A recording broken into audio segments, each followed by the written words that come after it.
Yun, align. Yan, bali ang binago lang natin dito, yung pinakabatak niya lang. Tapos nagdugtong lang ako dito. Gumawa lang ako rito ng lifter.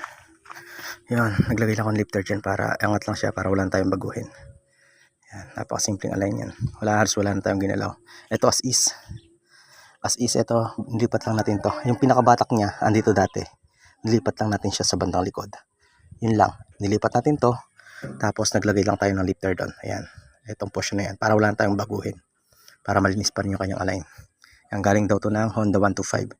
Yan, Badjo 100 yung pinalitan. Yan yung kanyang alignment. All goods.